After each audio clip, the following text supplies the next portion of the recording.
नमस्कार, आप देख रहे हैं आरडी न्यूज़। मैं हूं योगेश चक्रवर्ती। आने वाले 5 जुलाई को आरजेडी 28 साल की हो जाएगी, यानी कि आरजेडी की जवानी, आरजेडी की तरुणाई चरम पर है और आरजेडी के नेता इस बात को लेकर अंगड़ाई ले रहे हैं और दावा कर रहे हैं कि आने वाले विधानसभा चुनाव में एक बार फिर लालू यादव का जिन निकलेगा। नवनियुक्त प्रदेश अध्यक्ष मंगनी लाल मंडल ने आज राज्य परिषद की बैठक में इस बात का जोरदार दावा किया और कहा कि हम नहीं बल्कि बिहार की जनता बताएगी कि लालू का जिन कैसा था और किस तरह से लालू का जिन निकलता था। ये पूरा देश देखेगा जब अक्टूबर नवंबर में विधानसभा के चुनाव होंगे और नतीजे आएंगे।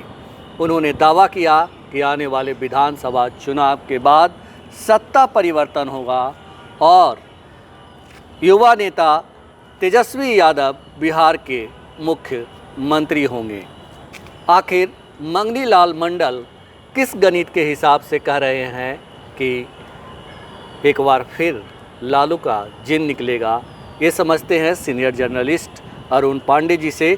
सर, लालू का जिन एक बार फिर निकलेगा, ये जो दावा कर रहे हैं मंगनी लाल मंडल जी, उनके दावे का गणित को कैसे आप समझते हैं? देखिए, मंगनी लाल मंडल जो बात कर रहे हैं ना, जी, बिहार में 215 जातियां हैं। अब आप कहेंगे कि राजनीति की बात, वोट की बात हुई, जाति कहाँ से आ लगी? जाति एक सच्चाई है बिहार में राजनीति की।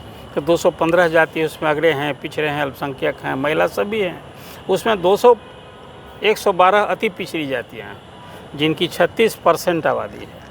मुझे लगता है कि मंगनी लाल मंडल जो एक अति पिछड़ा समाज से आते हैं, धानुक जाति से आते हैं, लोग संसद के दोनों सदनों के मेंबर रहे हैं, बड़े मंझे खिलाड़ी हैं, विधान परिषद के मेंबर हैं, कर्पूरी जी के खास थे, लालू जी के भी साथ रहे, जी, और अब फिर नीतीश जी के भी साथ हुए थे और फिर लालू जी के साथ हैं। पार्टी के राष्ट्रीय उपाध्यक्ष का पद छोड़ करके लोकसभा चुनाव के समय इनके साथ आए थे, लालू जी के साथ। और उसी समय ये लग रहा था जी भाई, यदि पार्टी छोड़कर आए हैं तो यहाँ कुछ उनको बड़ा विशेष महत्व, बड़ा कुछ मिलेगा। मिला भी बड़ा कि राजद के 7वें प्रदेश अध्यक्ष और पहला अति पिछड़ी जाति का अध्यक्ष। तो आज अपने संबोधन में वो जिन जाति की बात कहते हैं ना, जब जिन निकलने की बात चुनाव में होती है तो मुझे याद आता है वो टीएन सेशन का कार्यकाल।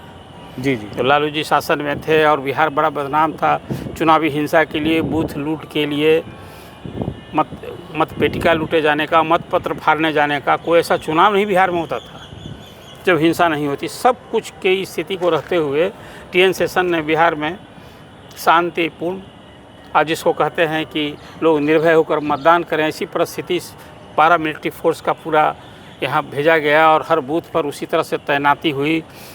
चुनाव आयोग और तंत्र भी उसमें, प्रशासनिक तंत्र बड़ा चौकसी बरता, इसलिए कि चुनाव आयोग का दबाव था, उसका असर। और उसके पहले भी कई बूथ, माने बहुत कुछ हुआ। जेके राव उस समय थे, कहीं कहीं पहुँच जाते थे। तो वो चुनाव में जो एक भयमुक्त माहौल में चुनाव कराने की स्थिति हुई, तो जो समाज में कमज़ोर वर्ग के लोग थे, अति पिछड़े समाज के लोग थे, अनुसूचित जाति जनजाति के लोग थे, जिनको वोट देने का अवसर नहीं मिलता था, अब उन लोगों ने स्वच्छंद वोट दिया। तो जैसा मैंने आपसे कहा कि लालू प्रसाद सत्ता में रहे या बाहर रहे हैं, वो बिहार की एक राजनीतिक धुरी है। उस समय लोगों ने उनको भरोसा किया, अब वोट दिया। तो जो नतीजे आए, जो लोग उम्मीद खास करके लालू प्रसाद को सत्ता से बाहर करने की भरसक कोशिश कर रहे थे, राजनीतिक अभियान चला रहे थे, उन्हें निराशा हाथ लगी। जी। और वो वोट जिसको कहते हैं कि मत पेटिका से जिन निकला और लालू प्रसाद को शानदार सफलता मिल गई। इसी जिन की बात निकलने की बात आज कर रहे हैं मंगनी लाल मंडल। तो क्या मंगनी लाल मंडल जो ये दावा कर रहे हैं कि सीएम नीतीश के सुशासन महज एक ढोंग है, एक दिखावा है? उन्होंने कहा कि पूर्णिया में एक पिछड़ा, अति पिछड़ा दलित की बेटी के साथ बलात्कार हो जाता है और उस पे कोई कार्रवाई नहीं होती है। इसके बाद उन्होंने कहा कि जितनी भी नियुक्तियां हो रही है उसमें आप लिस्ट निकाल के देखिए, सब में जो है उच्च वर्ग के लोगों का प्रभुत्व है। यही नहीं, उन्होंने जो आयोग और बोर्ड बने उसका भी जिक्र किया। तो ये कह रहे हैं कि सुशासन जो है एक ढोंग है, स्वांग कर रहे हैं नीतीश कुमार, और जंगल राज और सुशासन का यही फ़र्क है। और ये जो है इस फ़र्क को जो है जो आपने जाति की बात की, अति पिछड़ा समाज की बात की, वो समझ चुके हैं। क्या आपको सचमुच ऐसा लगता है? नहीं, जंगल राज का जो आरोप था ना, देखिए ये बात सही है कि उस समय एक परसेप्शन बन गया था विकासहीनता का, शासन में सरकार में वित्तीय कमी, संसाधन की रोना, वित्तीय अनियमितता, उसी की उपज थी चारा घोटाला। और कुल मिला जुलाकर उस समय एक कहिए कि कोर्ट से लेकर के और राजनीतिक लोग भी ने हमला बोला लालू प्रसाद और राबड़ी देवी के शासन को। उस समय नरसंहार का दौर था, लोग शाम ढलते लोग घर पर पहुंच जाएं, ये सब तरह का एक परसेप्शन निश्चित बन गया था जिस जंगल राज कहा। लेकिन आज राजद क्या उसको कबूल करेगा? कहेगा ये कहने के लिए नीतीश कुमार सुशासन की बात करते हैं, लेकिन आए दिन रोज़ सरेआम अपराध की घटना हो रही है। जो पूर्णिया की चर्चा आज ही राजधानी में, जिसको लुटियंस जोन कहते हैं, अब वो तेजस्वी यादव के डेरा के बंगला के आसपास 2 गोली चल गई दिन में। ये सारे ऐसे कुछ उदाहरण पड़े हैं कि विपक्ष को कहने का अवसर मिलता है कि भाई आप सुशासन की बात करते हैं और अब अपराध पर काबू नहीं पा रहे हैं, कहीं बैंक लूट हो रही है, सरेआम हत्या हो रही है, तो विपक्ष तो आके जयकार करेगा क्या? और अपने उस जिसको आप जंगल राज की तुलना करेगा ना कि आज कौन सा राज है जब इस तरह की घटनाएं हो रही हैं, तो विपक्ष तो इस अंदाज में कहेगा ही। इसलिए आज नए अध्यक्ष बने थे और उनका हमलावर होना नीतीश कुमार की सरकार पर स्वाभाविक था। इसलिए आज जो बात की मंगलीलाल मंडल ने, वो एक तो सरकार पर हमला बोला, सरकार के कामकाज की धज्जी उड़ाई, बकिया उधेरी जी। और उसी तरह से लालू प्रसाद ने भी और राबड़ी देवी ने भी बातें की। लेकिन जो जिन निकलने की बात की, वो मैंने आपसे कहा कि वो जिन कौन होगा, ये भरोसा कर रहे हैं कि इस बार के चुनाव, वो पहले वाला अब चुनाव की परिस्थिति भी नहीं है। अब लोग वोट देते हैं और महिलाओं का अब तो टर्नआउट बढ़ गया, वोटर महिला वोट ये बढ़ चढ़ कर वोट देती है। आमतौर पे कहा जाता है कि जो अति पिछड़ा वोट है वो सीएम नीतीश के साथ है। महिलाओं के बारे में भी कहा जाता है कि जो आधी आबादी है वो उस पर सीएम नीतीश का एक तरह से कब्जा है, क्योंकि महिलाएं उन पर भरोसा करती हैं। तो क्या इन सब जो सीएम नीतीश का 20 साल का शासनकाल रहा है, इसे जोड़ते हुए मंगनीलाल मंडल ये दावा कर रहे हैं कि अति पिछड़ा समुदाय के लोग और सब गोलबंद होंगे और लालू का जिन बाहर आएगा? नहीं, ये सारे लोगों को, जो जिन वोटर्स की आपने बात की, जिसको नीतीश कुमार ने सबको गोलबंद अपने पक्ष में किया, वो सारे वोटर को साधने के लिए उनके लिए कुछ करने होंगे।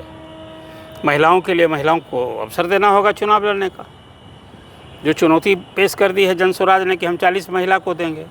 अति पिछड़ों की आबादी है जो कह दिया कि 70 अति पिछड़ों को हम कैंडिडेट बनाएंगे। 18% मुसलमानों की आबादी कह दिया है कि 40 मुसलमान को टिकट देंगे।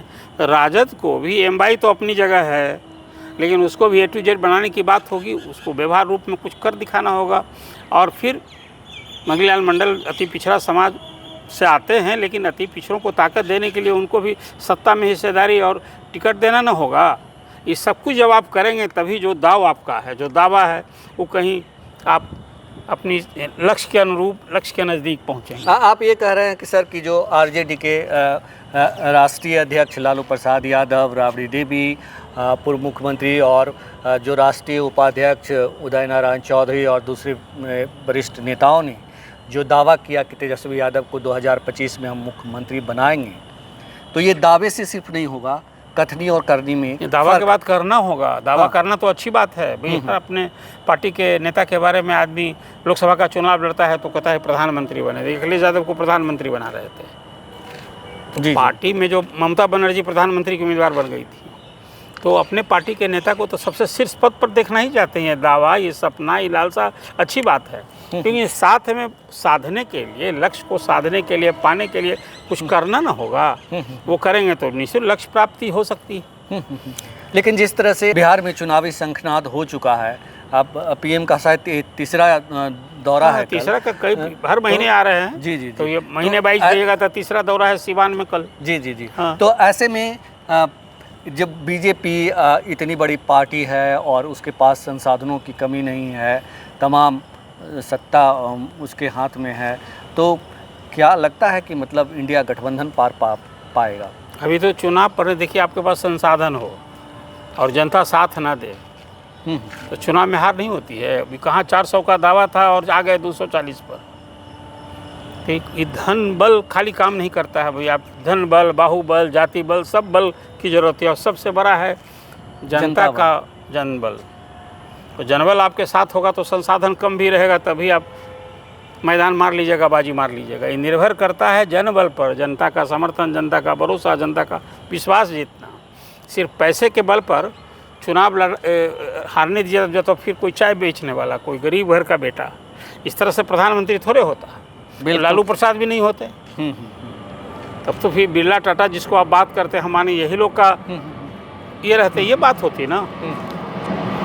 बिल्कुल। तो लालू प्रसाद यादव भी मुख्यमंत्री नहीं होते अगर धन बल ही चुनाव में चलते। और इसका मतलब साफ है कि आरजेडी के पास संभावनाएं बहुत है और सिर्फ उसे अपनी कथनी और करनी में फ़र्क करके दिखाना होगा, तभी जनबल का साथ मिलेगा। जब जनबल साथ होगा तो फिर दुनिया की कोई ताकत किसी को भी नहीं रोक सकती। फ़िलहाल इतना ही। आप हमें फेसबुक पर फॉलो करें, यूट्यूब पर सब्सक्राइब करें, लाइक करें, शेयर करें और कमेंट्स कर अपना महत्वपूर्ण सुझाव और विचार ज़रूर दें। धन्यवाद।